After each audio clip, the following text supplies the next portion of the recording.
Laka. And with me is Dele Utomi. Today, we are talking about the Nigerian Customs Service, particularly the application platform that they launched late last year to help in carrying out their operations, the Bodogu platform.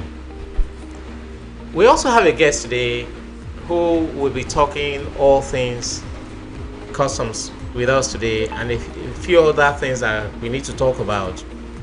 His name is Godfrey Emeka Nwosu, and he's the General Secretary of the National Association of Government Approved Freight Forwarders, NAGAF.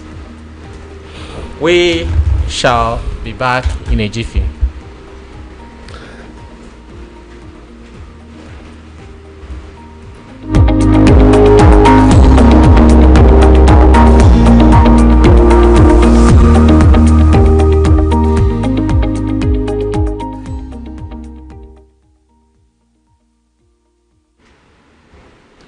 all right. As we know, the Maritime and Border Show is a program designed to address the issues bordering on our maritime, and for us to know why we are not benefiting from that sector, a sector that ordinarily should be able to fuel the financial needs of a country like Nigeria. So we're hoping that as this program progresses, we'll be able to begin to ask the questions as to why Nigeria is still lacking behind in the maritime industry.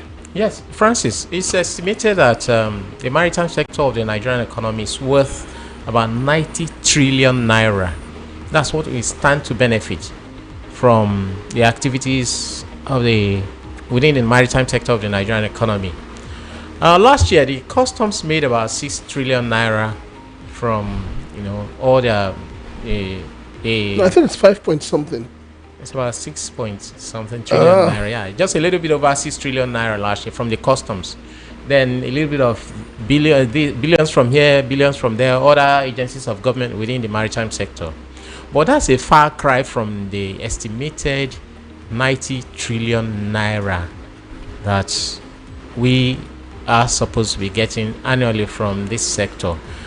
A whole lot of people have said that, this is a sector that the country can wholly depend on for its income, and make all the monies that it needs to make to live and live very well, as a country with the citizens having the best of life. You pose a question: why is it that we are finding it difficult to attain our potentials? And of course, this is the reason why we have this program, the Maritime and Border Show, on 90.3 FM VOP radio.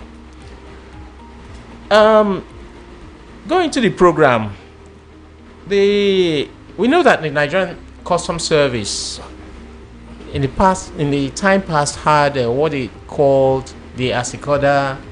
They navigated to NICIS 1 to NICIS 2, and now they have what they call the Bodogu management platform, which is defined as a locally developed unified customs management system.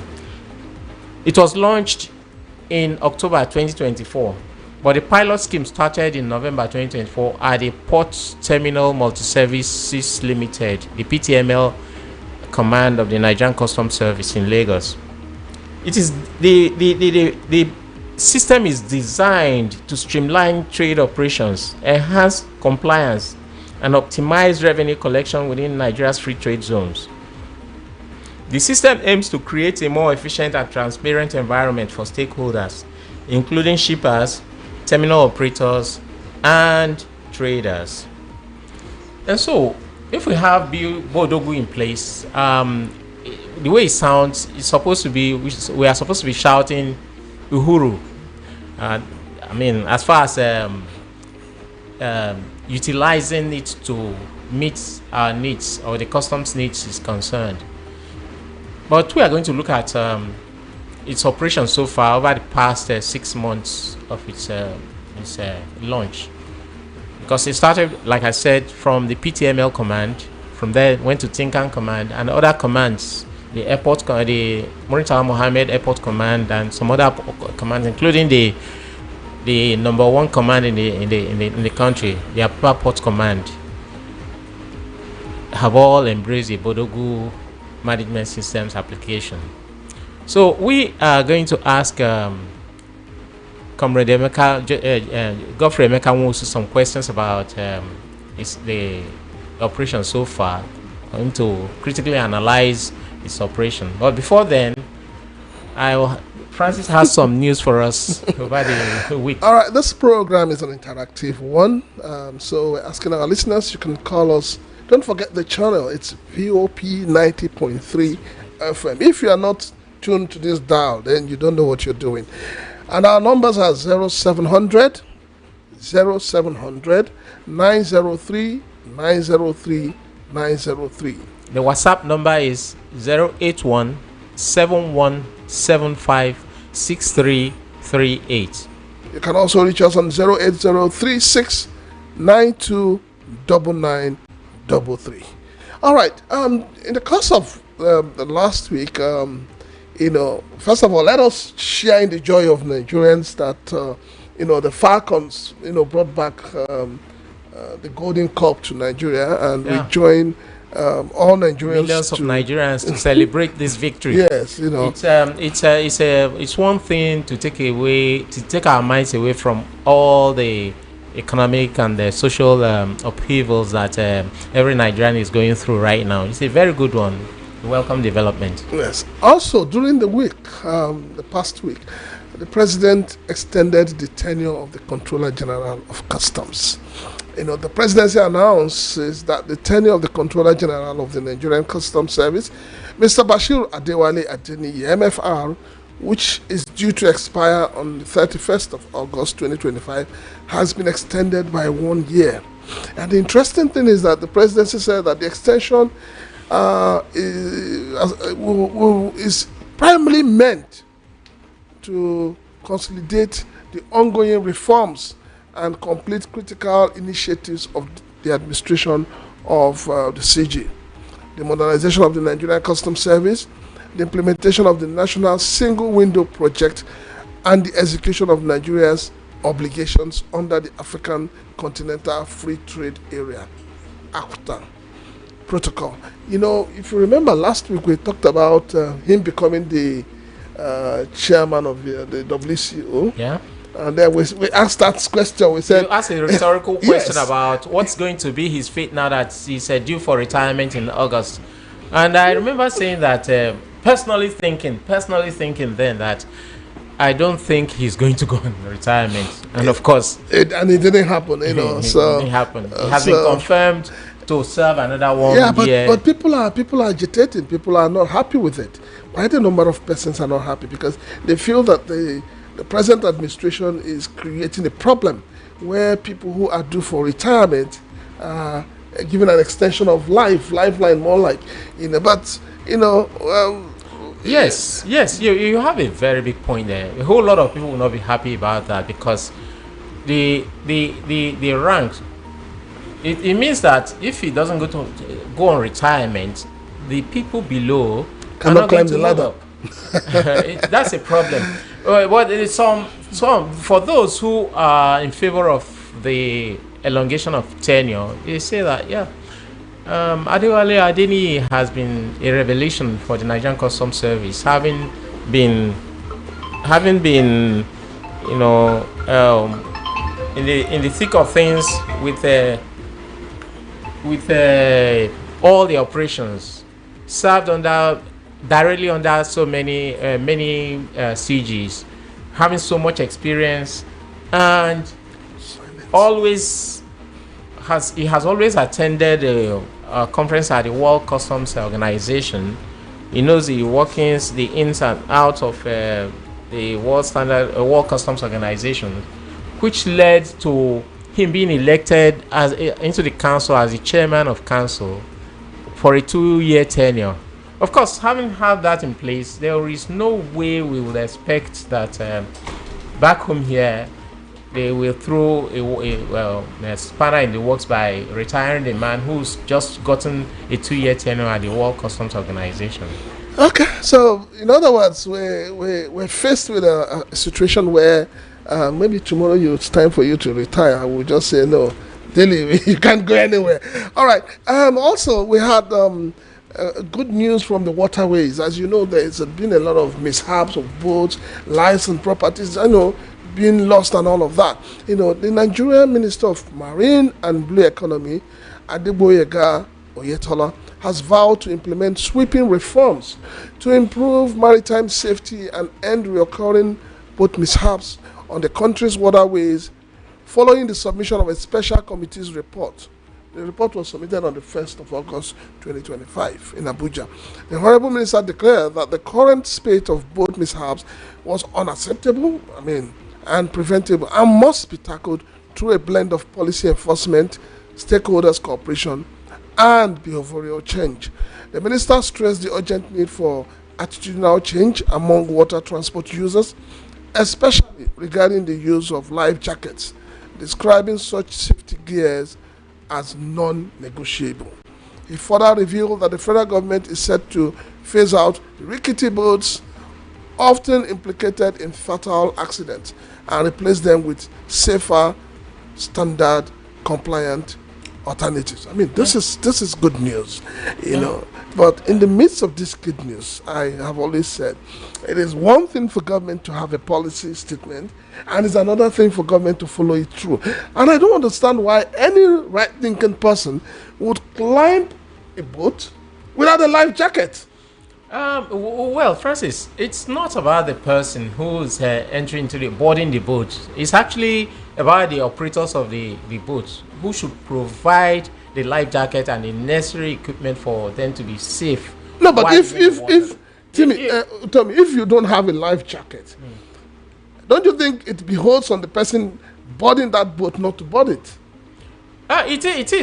It is, but we are peculiar human beings here, in Nigeria. We bring our resilience to everything we do in Nigeria.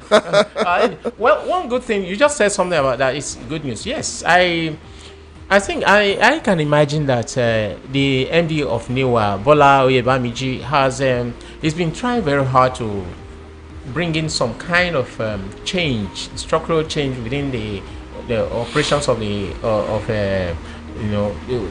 boat operators, setting the standards. And about a month ago, I was in an occasion where life jackets were distributed. About 3,500 of them were distributed to these boat operators so that they can use easily and stop having people board the boats without a life jacket, so that mishaps, whenever it happens, lives will not be claimed. And they are also putting their foot on the ground to make sure that the boats are well maintained and then up to standard. All right, so let's look at the export, which is actually more of the concern of the Nigerian Customs. The Lily Pond Export Company of the Nigerian Customs Service says it recorded export value of $1.586 billion in the first half of the year.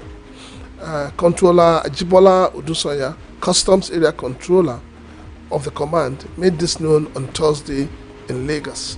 Odusanya said that the figure increased by $420.9 million over the $1.165 billion recorded in the same period of 2024, representing 36% growth rate.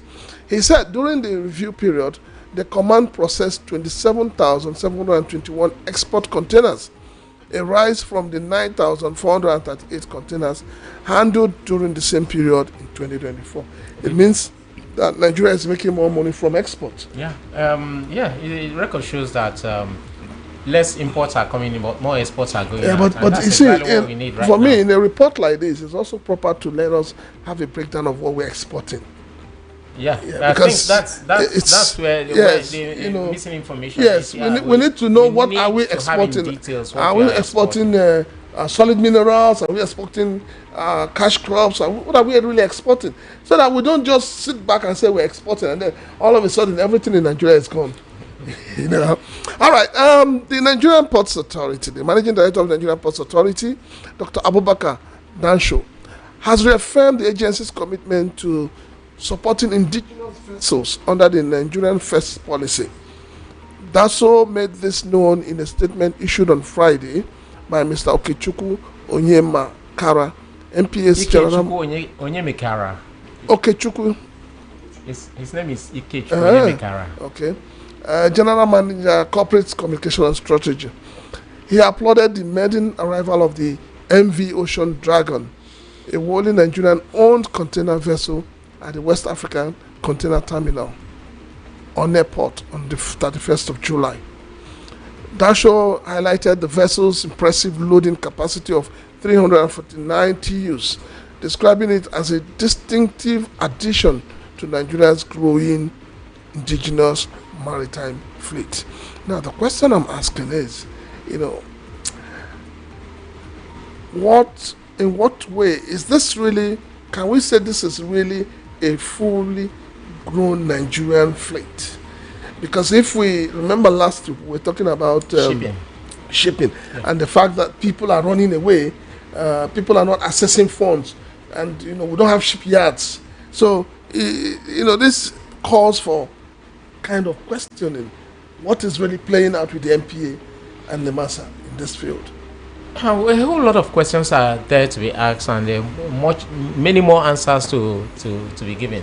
But let's keep hoping that things start growing this way. When the captain came in here last week, he talked about the fact that we don't have Nigerian players on the international scene. Of course, when it comes to shipping, that's very, very true. But what we're having is pockets of players that do transshipment from port to other ports within the Nigerian and West African sub-region. And it's looking up. Things are looking up. With this, acquisition of ships by local indigenous players, I think it's a right step in the right direction. All right, and finally, something happened during the week as well. The last week we're looking at the federal government plans to overhaul the Murtala Mohammed International Airport in Lagos to give the airport a more befitting and brand new look at the cost of over 712.25 billion. I mean, the way we mention billion in this country, it's becoming like, billion has become, nobody talks about thousands anymore. Just billion. And then I'm asking, we had the minister of the FCT, yes, refurbishing, so to say, of the international conference for 39 billion. Yeah. And then we're hearing another 712. It's not up to 3 years. Some was renovated by the immediate past president. Good. So what is going on? Why is it that we're just spending so much billions doing things we shouldn't be doing? Because why I'm saying this is that the roads in Nigeria are not motorable. The hospitals don't have drugs. Why is government not focusing on the thing that affects the ordinary Nigerians? I can't really wrap my head around this one. I'm not sure I can defend this one, even if I'm the most ardent of government supporter.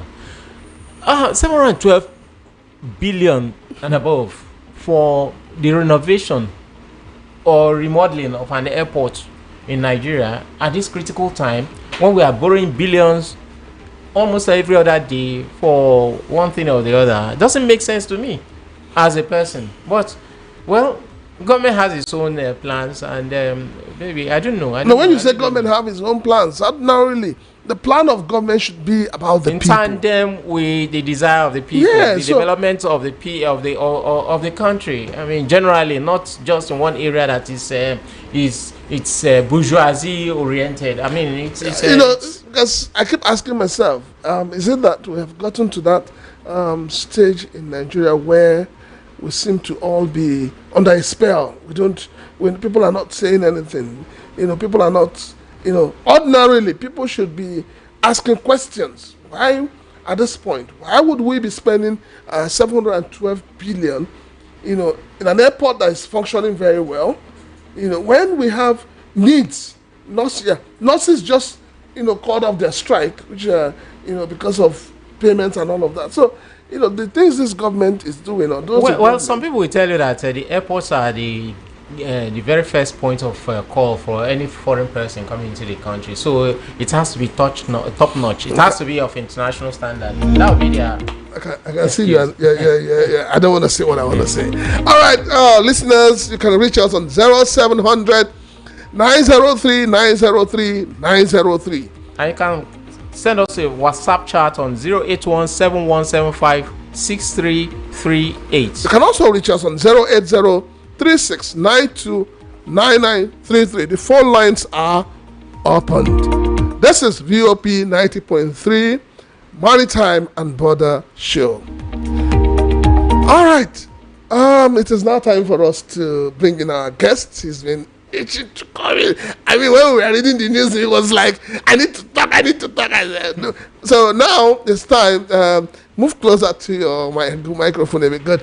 So, Dilly, I think you should hit him first. Comrade Godfrey Emeka Nwosu, you're welcome to the program, sir. Yeah. We are talking about Bodogu. It's been application platform that has been used by Nigerian Customs Service for their operations. In your own words, can you assess the first 6-7 months of the operation of the use of the Bodogu system, please? Talking about Bodogu, unified custom management system, was introduced by the Nigerian Customs Service to replace the NICE's platform that's been found not to deliver what we need as Nigerians, or what we need in the trade management. Bodogu was introduced, it was like a product of our indigenous IT brains. Bodogu has no model. Bodogu is basically designed by Nigerian Customs Service within the customs. We manage Nigerian Customs Service. There's no external, there's no white man involvement in Bodogu. Has since taken off from the leading trial stabilization of TML up to other custom commands. And we all know you don't take it away from the typical Nigerian thing. It starts with a lot of teething problems, and in the midst of these teething problems, you will discover that there was so much lamentation, there was so much complaints by Nigeria, those who are using it in the system, basically the freight forwarders, the custom brokers, and those who are into the trade facilitation chain. Bodogu, if fully automated, stabilized, will give Nigeria a very big relief, even considering the introduction of a national single window, which the federal government has given a marching order that must take off from the first quarter of next year. So all hands are on deck. Everybody in the trade chain is making effort to see that it will be a smooth and a free flow system to manage. Bodogu has done well with a lot of challenges, because those who are managing the Bodogu are trained. Those who are servicing Bodogu are still yet to be trained. Talking about the freight forwarders, the opportunities have not been there. Customs invested so much money in training their personnel. The freight forwarders, the custom brokers, these are the trade facilitators. Customs, they are the revenue generators and the policy implementators. But those, the engine, the wheel upon which you drive this project of Bodogu, have not gained adequate training in the area of coming on the same platform or flying on the same kite with Nigerian Customs Service. So the little problem that has been facing Bodogu now is as a result of inadequate training by the facilitators. Okay. Why do you think the lacuna exists? Why are the freight forwarders, the users, not, those who are also part of who are supposed to be part of the people using this platform, why are they not trained, the freight forwarders? It's a product of Nigerian Customs Service. Yeah. They introduced it. The freight forwarders or custom brokers they were not part of the creation, the putting end to end, coming to float the Bodogu system, the UCMS. It's the duties, responsibilities of the Nigerian Customs Service to now, which they have started, train the freight forwarders, custom brokers, who are the facilitators and those who will drive the wheels of Bodogu to succeed. So far, there have been some steps. The CGC, Wale Adeni, has given a directive that all commands should engage the freight forwarders and custom brokers to ensure that they are at the same page with the UCMS platform and those who are going to make use of it. So the lacuna there, we can give it to, although our people, the freight forwarders, custom brokers, are very few of us, very few of them who makes themselves available for training. And moreover, you can only take a horse to the stream. You can't force a horse to take the water. Yeah. Okay. You talked about the fact that initially you said it's a very wonderful platform. Yes.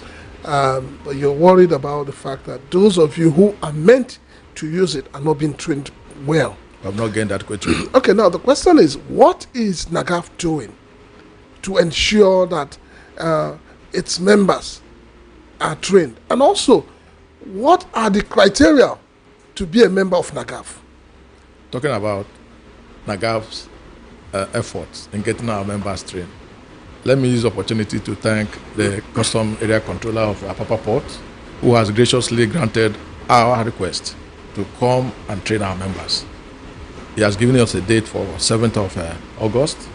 They will come to NAGAF Village, NAGAF headquarters, to deliver training to our members on UCMS platform, mechanism. One of our main core commitment is to shift what people generally know in the open market as clearing and forwarding, to tell whoever who cares to know that is freight forwarding is a noble profession. And for you to be a freight forwarder, you must gain the prerequisite training by way of going to running programs either with the universities or with academies. Like NAGAF has an academy where we train our members.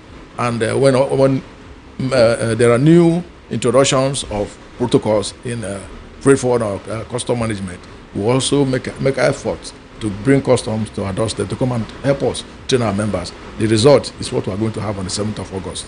NAGAF has been a driving force. NAGAF changed the narrative since 1999, from inception. Changed the narrative in freight forwarding, in the movement of goods and services. NAGAF has introduced so many. NAGAF has been an advocacy group. NAGAF has put both the government agencies, the customs, the shippers council, the port authority, all in the chain of whoever that's involved in maritime business. NAGAF has been at the forefront, making sure that our voices and our contributions are felt. When you talk about contributions, I want us to be clear. Yeah. What has NAGAF as a body contributed in the revenue generation of the customs? You better put the question. What has the market woman contributed to ensure that families put food on their table? NAGAF is the umbrella body of freight forwarders. And who is a freight forwarder? One who facilitates trade from point origin to point of destination.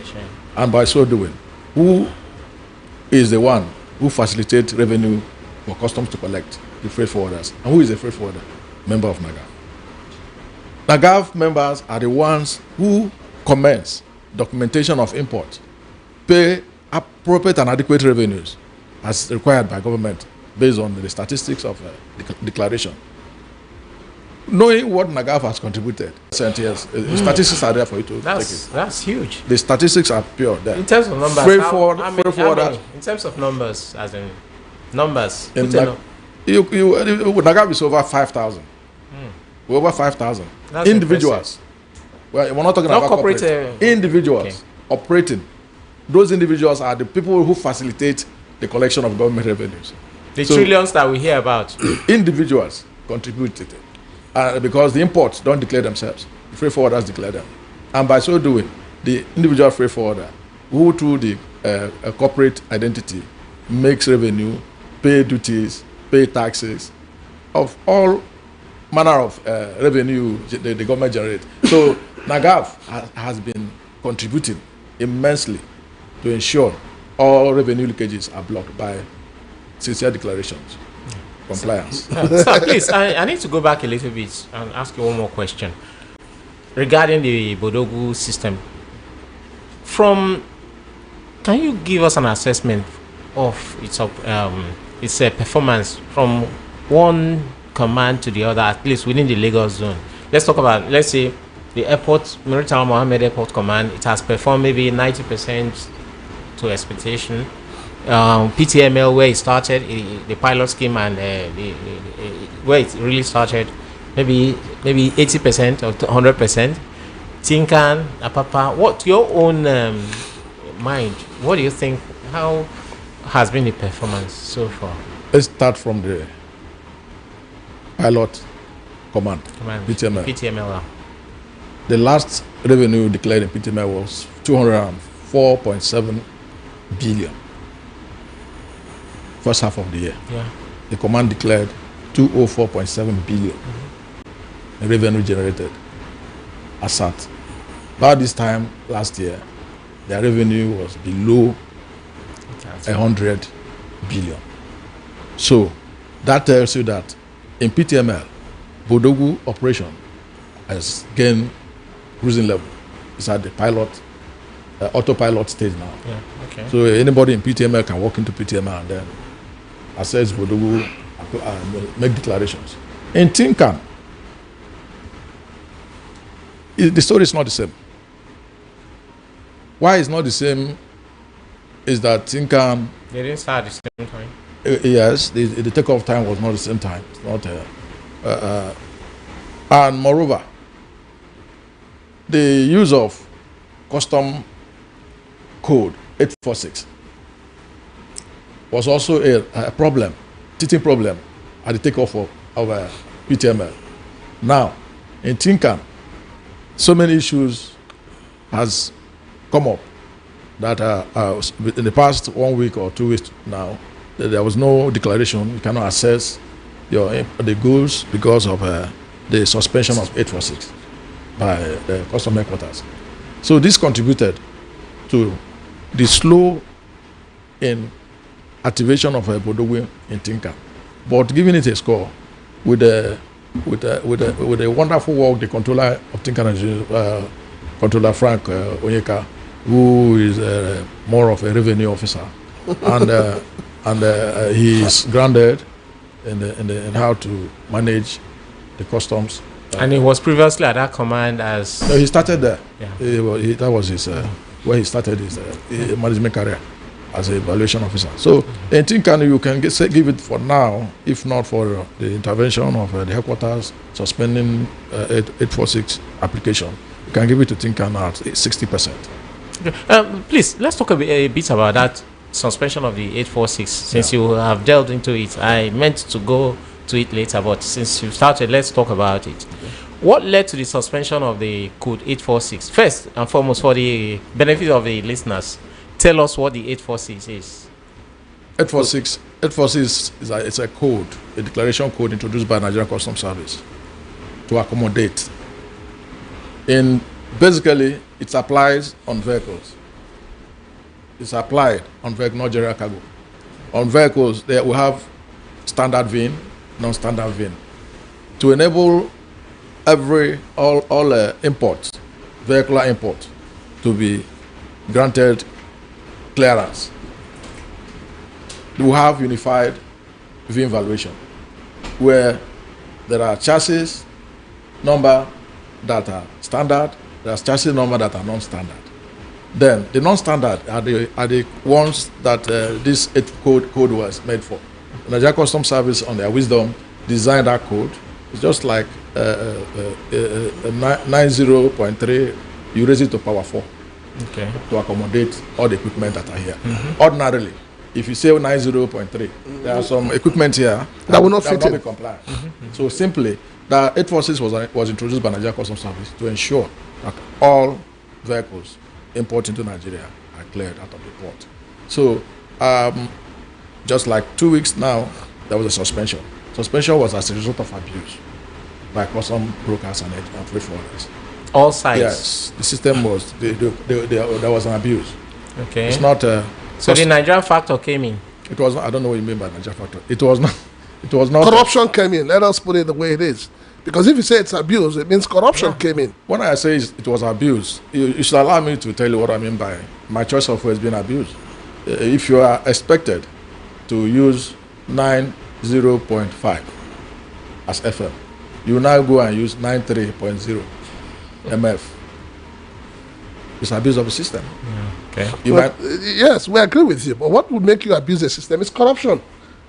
You see, Nigerians, being who we are, in most cases, we want it to suit us. Okay. Custom has already laid down procedures. Custom have introduced this code to ease your declaration. But Comrade Godfrey also might feel uncomfortable with the way to follow that process. And he wants to beat the system. So you're talking about the Nigerian factor again. If you choose the word, I maintain it's abuse of process. Abuse, okay. All right. Go on, sir. Go on.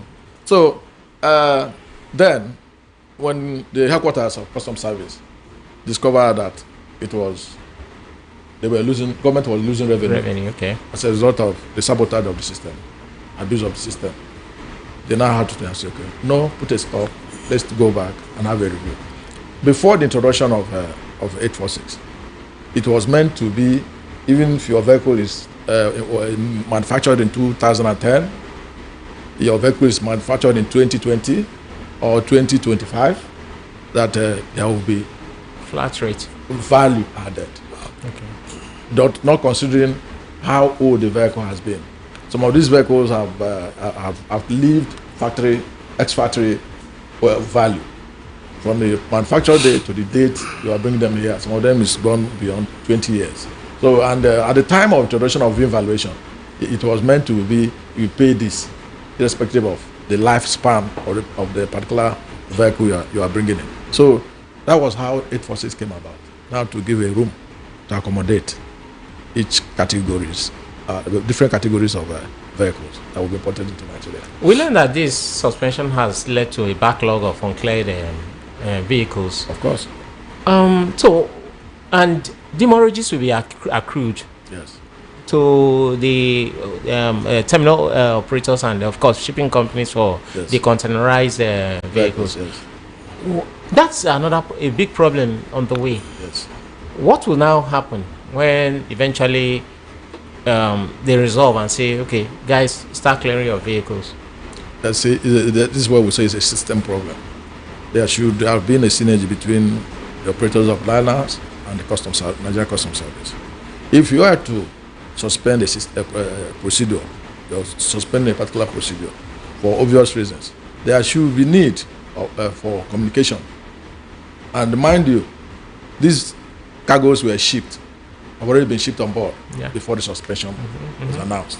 And shipping is time bound. Each minute, a vessel stands here, somebody loses and somebody pays. Every second in shipping, somebody is losing, somebody is gaining. So vessels arrive and miss the suspension. They don't have any business staying on the anchorage. They have to offload their cargo. And those cargoes that are offloaded definitely go into a facility that's called terminal. So when the government has suspended a procedure for interim, those vehicles or those cargo that were brought into the terminals will stay there, and it is time bound and demurrages are accrued. So what I mean that it's a system problem is that Nigeria Customs Service should have a link or a synergy with the shipping line in the interim while we are trying to iron out this. But those operators will tell you that why we are not part of it. We are running on energy, we are running on diesel, and the port system is 24 hours.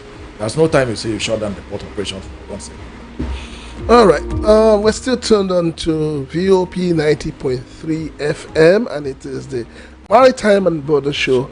And we have a guest with us who has been trying to educate us, trying to let us know the good sides of what they do, trying to let us know where customs service has failed, and trying to let us know where corruption is coming from. We'll get back to that. The phone lines are open: 0700 903 903 903. And for WhatsApp, you have 08171756338. You can also reach us on 0803 692 9933. This is the Maritime and Border Show on VOP 90.3 FM. All right, sir. I was going to ask you, what is the relationship between NAGAF and terminal operators? How have you been able to build a synergy that helps to address the problems faced by terminal operators? Problems of. All right. Let me be more practical with the question now. Okay. You know that. Well, in facility management, such as boundary terminals, the freight forwarder decides where the cargo goes, advises the importer, the excise trader, where the cargo should go to.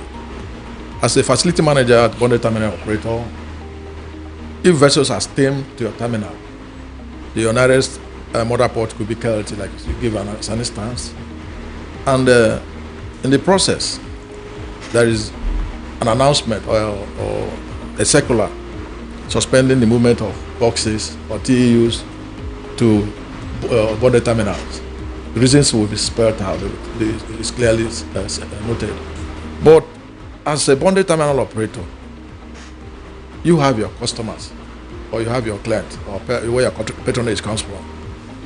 You need to link with the traders, the importers, we call them the importers here, to choose where their TUs will be taken to. From point Guangzhou in China, I need my TU to be delivered in KLT command. Obviously, when it gets to KLT command, you bonded terminal operators who have consignments from that particular vessel in KLT will have access to it. But when you see, it's an open market where from Guangzhou, from Felixstowe, from Canada, boxes are shipped to Nigerian port. Destination is Napa Port, Stinkham Port. In a bill of lading, there's a provision for direction, as in where you want your TU to destinations. Yes. When you choose Apapa Port, / this type of facility. When you choose KLT, when it gets to KLT, the operators like bonded terminal operators who are attached to KLT as outer network obviously have their boxes there. The shipper is the one who decides where the boxes go to. Or in this case, with problems some of the bonded terminal operators are facing, that there are some there are shipments that are not destined to their command, their parent commander port. Okay. So you will be hustling to have shipment come to your facility or border terminal by bringing them there. But if you are predestined it that this shipment should go to KLT as port of discharge, the liner have no choice. Rather, from the port of origin, port of departure, you will now begin to look for the liner that can take you boxes to that, because all liners don't call the same port. All liners don't call the same command. There are some liners that cannot call Tinker. Today, some of them have moved from Tinker. Maersk Line no longer come to Tinker. Yeah, CMA don't come to Tinker. They've all gone to Lekki Deep Sea Port. Yeah. They decide. The trader decides where you want box to go. And the liner you choose, it means where you go. So if KLT has been having these issues, it might not be custom problem per se. Custom, theirs is just to get their revenue, to ensure that maximum revenue is collected. Okay, maybe we'll look at it from this way. You know that of the three commands we've had apart from Lekki that has joined in. Lekki makes it 4 now. The Apapa, Tinkan, and Lekki, they have water. Yeah. KLT doesn't have water.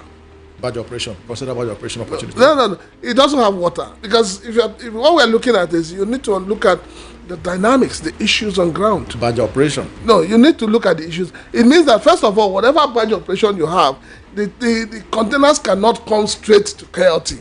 Because KLT does not have the waters. So KLT is a dry port.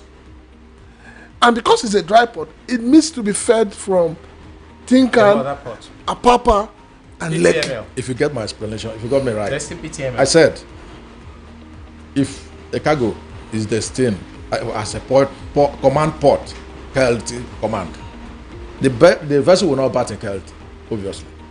The liner operator of that vessel, that shipping company, has a responsibility because they have collected freight on that shipment. Bat the vessel in Apapa, bat it in Tinkan, and use intermodal as in channel, other local channels like barge operation to move those TEUs to the designated command. That's KLT. Yeah. So if you before now, we used to have Broward liner that were basically KLT bound vessels. Cargo that come online Broward are directly KLT. Okay. But today, those liners no longer call here. Some of them don't come again. So it's still, I want to really maintain that it still behoves on operators, the shipper, to decide where you want your cargo to go. It may attract additional cost from point of origin and the liner charges. But the freight might not be the same. My point of the port of the charge is a Apapa port. They may have additional cost, making it KLT. Because from Apapa port, those TUs will be taken to KLT command. But whatever means, there's no other means now other than by badge operation. If the liner does not have a local contract with the badge operator, obviously the containers cannot go. And now, we also have this problem where liners, shipping companies don't have fleet of trucks. We have options. It's either you go by the waterways or you go by road. Okay. Most of them don't have it. They're only here to come here to drop the cargo and then make their money. And the operators of facilities like border terminals are the one now providing trucks, haulage, to go to mother port and pick their shipment. It's not supposed to be so. The shipping line is duty bound to ensure that this container that has been designated to go to KLT gets to KLT. So why are we finding it difficult, or why is the system finding it difficult to compel the liners? I want to limit myself to what I know. I don't know the contractual agreement between the liner operator and the government. Sir, the economic regulator of shipping in Nigeria is the Nigerian Shippers Council. Yes. They have a role to play in this movement of cargoes. Would you say they have been sitting on their hands, or they've been up and doing? Nigerian Shippers Council. Sure. We read Nigerian Shippers Council in the news. Okay. So in other words, tell us why you think so, sir. They're ineffective. So they have been sitting on their hands. Tell us why you think so, sir. Most of the informations you hear from Nigerian Shippers Council and newspapers go in. The only thing Nigerian Shippers Council have been able to do and show proof is their cooperative. Ask me why. Freight forwarders have problem with liner operators. Freight forwarders have problem with terminal operators. And of which cases are made. Yes, Shippers Council are trying their best, but not to. If you take it by percentage, you can't, it's not commensurate with the problem that have been filed, that have been reported to them. Yeah, they are doing the little they can. Why do you think they are not really acting? They are not very active, sir? From your own perspective. Could you just hold on 1 second? Let's see if we can get this caller on. Hello? Hello, good afternoon. Good afternoon. Your name and where you're calling from, please. Yeah. My name is Ola from Mexico. Okay, Mr. Ola, welcome.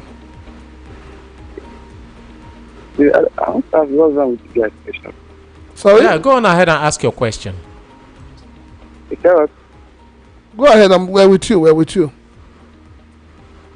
I say what's wrong with you guys' question. Because I've been hearing another question on me. Oh, you've been hearing another. Okay, I think the engineers are working on it. Sometimes these things happen. But you're on now, so go ahead and ask your question. Okay, it's in general, right? Sorry? Yeah? I can't hear you. I said, you said you are working on it. Has it been rectified? But you're speaking you're with speaking us. to us, which means that you're hearing us. So go on ahead and ask your question. This is a Maritime and Border show. Talk to us. Ask your question. Oh, yeah, I just want to confirm it. Okay. Okay, thank you. All right. Go on ahead, sir. You were talking about the National Shippers Council and the performance of their duty or lack of it. The problems are so enormous compared to the solutions. The Shippers Council, Explain, sir. as regulators of shipping and shipping company operations, they have not been able to convince the freight forwarders or the operators, maritime operators, that the issues that have been raised, that have been flagged by the operators, are adequately getting attention. It's no news that the management of MTTUs is a huge problem.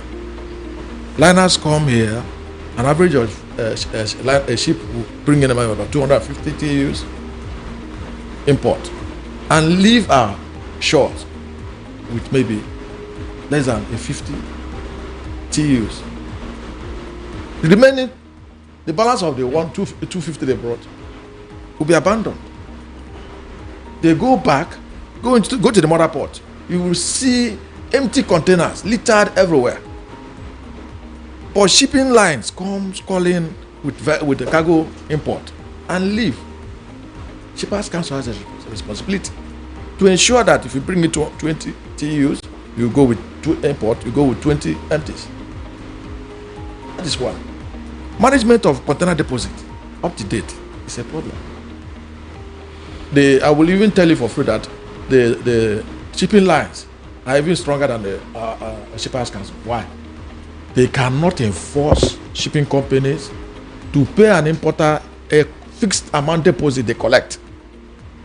As at when you take delivery of a container, return your container on time, give me back my deposit. Takes months. And when you cry to the Shippers Council, it may even take another month to get response from them. We needed a situation. If you are as Nigerian Shippers Council, issues of charges. Today, any terminal can come up, and when you go to Shippers Council, they say they were aware. What about the process, the procedure of you make an increment? The procedure, there are laid down procedures for increment as at when due. But these days, some of us, you throw in document for invoice, you see outrageous bills. Just hold on. Hello?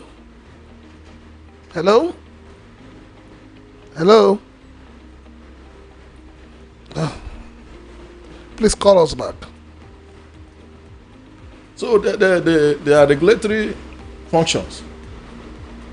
Impact are not being felt. Or they will come on maybe come in the news, tell you the Nigerian Shippers Council have done this, they're trying. But we may give it kudos to Okuta, the present ES.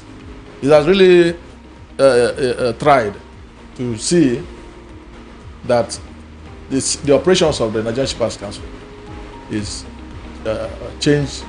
The gear of operation there is changed. He has been making efforts to see that Shippers Council are placed in the right footings. Yeah, sir.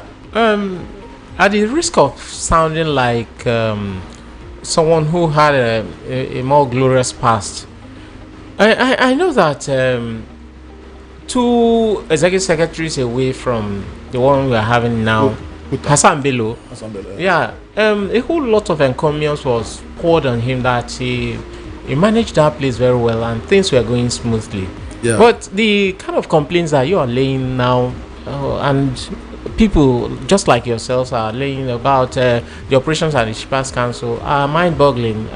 Why do you think there's been sort of backward, a retrace of steps, as in not moving forward and then handling things? Because freight forwarders a whole lot are crying about these things that you're just talking about. It's not new to me as a person.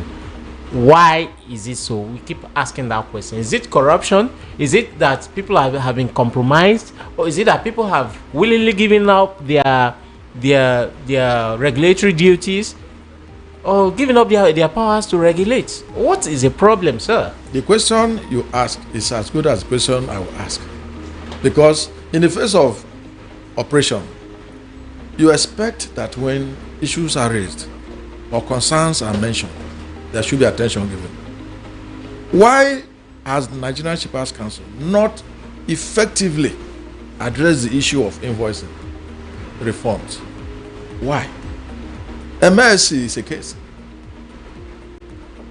You take delivery of a TV from MSC with appropriate deposit, container deposit paid. Go get your money back. Do you want to tell me that Nigerian Shippers Council are not getting this complaint? So there's compromise somewhere. Of course, that should be. Which means there's corruption somewhere. That should be. Because if they cannot resolve issues, unless they come out boldly to tell freight forwarders, tell operators, these are our challenges. So if they're having any challenge, they are the one keeping it to themselves. Who very much love to have Hello, good afternoon. Hello, good afternoon. Please, can you turn off your device? Good afternoon. Afternoon, you're welcome. Your name and where you're calling from, please. Emeka from Wilson. Okay, Mecca, you're welcome. You're on. I'm also into haulage, Papa. Okay. I want to ask the guy that is with you there. I want to ask him some questions. He can hear you. Go ahead. The time we use our trucks to carry container, after delivering the goods, the container will be in our trucks. And when we ask the shipping company where to drop the thing, they will say they don't have space. And the container will be in our truck for more than 2 weeks. After the open and drop it, no memory to us, nothing. Nothing, they will not do anything about it. And the OJ said, no, I don't want to do anything about it. They're supposed to do something about it, unless something happens somewhere. They will that make them not to do something about it. Because most of that, like today now, I carry goods come now. They know where it's entering now. And the sea is on top of my truck. I know the DHL is not saying anything about it. She's in the money. And the money I need to buy that truck is with the microfinance. So that's the question I want to ask. Thank you. Thank you very much. Sir, yeah, he's asking about the cases where the shipping companies or terminal operators use their trucks as holding bays. You don't need to go far. The question is in line with what we are discussing. Operator, regulator. How can a liner be operating in Nigeria without having a holding bay? How can what do you call it? China shipping, MSC, operate in Nigeria and using our mother port for empty container holding bay? The consequences, the resultant effect is what he's complaining about. Some of them would take import to warehouse in good time, offload, return back with empties, and be hanged on the road. On access port. Just hold on. Hello, good afternoon. Welcome to the show. Your name and where you're calling from, please. Hello, good afternoon. Afternoon, we can hear you. Your name and where you're calling from. Hello, good afternoon. Good afternoon. We can hear you. Go ahead. Hello, good afternoon. Go on ahead. We can hear you. We can hear you. Ask your question. Oh, we've lost him. Okay, so go ahead. Like what I'm saying here, Nigerian Shippers Council, what is the challenge you are having that a liner operator in Nigeria will bring in TEUs, the boxes to Nigeria, and take delivery, pay them all their charges, empty boxes to return it back to the port for your vessel, incoming vessel, to take empties back becomes a problem. And we say we have a regulator, and you are asking me a question: why is it so? Why are they? Shippers Council should come out and tell us where is the whole thing hanging. Okay, well, we're actually, running out of time, but I just wanted to ask this question. Now that we're talking about the role of the Shippers Council, we're talking about the role of the liners, and let's look at side by side. The whole essence, I think, why a lot of terminals were set up was to be able to address these issues. Yes. So why is it that, between the liners and the Shippers Council, why are they not taking advantage of this bonded terminals? Today there are some bonded terminals that have been converted to holding bay for empties as we speak. Today, Nigerian Port is no longer responsible for port operations. What they do now is the MPA only manage ship betting, anchorage. The operation, their hands are off management of port operations. It's now the concessionaires. Concessionaires are the ones who are now in partnership with liners. And concessionaires are the ones who should decide where the boxes go to. But now, favoritism has played in. It depends on who you are. Depends on where your facility is, your border terminal is. How many of them? Today, you see some border terminals that will not have two commands in one. Yes. You mean it? Yes. He knows what I'm saying. You go to Ikorodu, you have a Papa command, Tinka command. You go to Ijora, you have a Papa command, Sifas, Papa command, a Tinka command. Some bonded terminals. Yes, some bonded terminals now in effort to meet up. Because they need to be in business. Yes, to meet up. Now have to warehouse two commands. If they don't get from Tinka, they'll get from Papa. So the operators. Let's see if we can take a last caller. Hello, good afternoon. Welcome to the show. Your name? Hello, good afternoon. Yes, good afternoon. My name is Ajitin. I'm calling. My name is Ajitin. I'm calling from Accra. Please go ahead. We don't have time. Yeah, because I was imported before. I later stopped because of the achievements of clearing of the goods. What I want to say about it is that they want to use it to frustrate the Igbo people. That's the reason why they have the container this thing. That's why they want to wicked the Igbo people, because they know that it's the only Igbo people that is an importer. Importing goods. Thank you so much. Thank you, sir. Thank you for your call. Well, unfortunately, that's not what we're here for. It's not about the Igbo or Yoruba. No, we're here to look at issues. What's in Nigeria that works? Yes. That's the essence of this program. Yes, we're here to look at the issues that are affecting the maritime industry and see how best we can look into it. And, thank you so much, sir, that you've raised an issue. We're calling out the Shippers Council. We're calling out the Nigerian Ports Authority. Issues have been raised. We'll take it up with you guys, because you guys need to come and explain to us why Nigerians still have to suffer when you guys are there to regulate the system. Yeah, Francis, the Nigerian Shippers Council has been, like he puts it, I think they've been underperforming. They've refused to do their job, and we need to have them on this program to come and let the people see things from their own perspective, why they are not performing. We need to bring them to this program. We will. That's why we're here. So, to our listeners, we've come to the end of today's package. It's been the Maritime and Border Show on 90.3 FM. And we thank Mr. Geoffrey Chiamaka. Yes, we thank you for honoring and being our guest. Next week Sunday will be another day for Maritime and Border Show. Thank you very much. Signing out, my name is Prince Francis Chilaka. And my name is Dili Utomi. Have a wonderful day.